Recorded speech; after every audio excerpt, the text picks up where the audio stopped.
when I went to join the Navy the first time. I went to Navy boot camp, and I made it all the way through boot camp, and we were about to graduate, and my drill instructor comes to me and says, "You've got to go to medical. They found something in your dive physical, and they need to talk to you about it." So the day that everyone's graduating and going to move on with their dreams and their careers, I'm walking over to medical.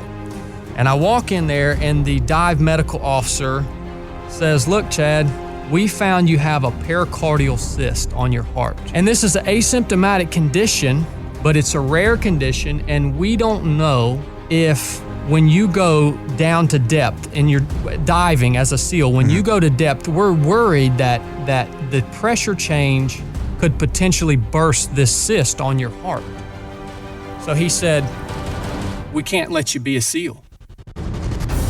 So in that last moment, when I was about to push forward into accomplishing my dreams, it was all taken from me. Well, that's not where I had set my goal.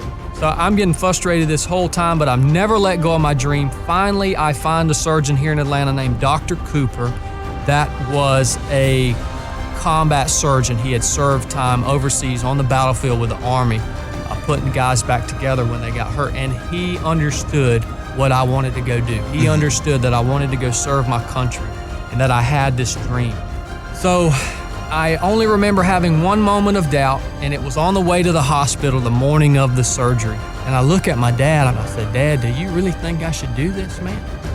And he looked back over at me and he said, "Son, if you want to be a SEAL, you don't have any choice."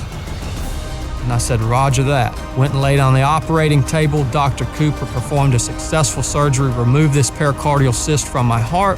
I reapplied for the Navy, and I was standing before the same dive medical officer that had disqualified me less than a year after the surgery. I put the papers down in front of him. He looks over the medical evidence. He says, "Chad, you got it now, brother. Go do your thing." So when I got to the start line for SEAL training, nothing was going to stop me, man. I had been through the furnace of adversity prior to even stepping on the start line. So all that cold water, all that stuff I didn't like, none of that mattered. I was there. There was nothing going to stop me. Ladies and gentlemen, welcome back to the 3 of 7 podcast. This is Chad. The question today is, are you allowing society's opinions to determine your limits? Let me walk through the furnace of adversity, and I will come out like gold, purified by fire. This is how we grow. I was given a definitive answer. I could not go and accomplish my dreams. That's what society told me. But no one expected me to look over, under, or around the situation and find a way to accomplish the goals that I had set for myself. This is a don't die in the chair story of my life. Thank you so much for tuning in. Enough said.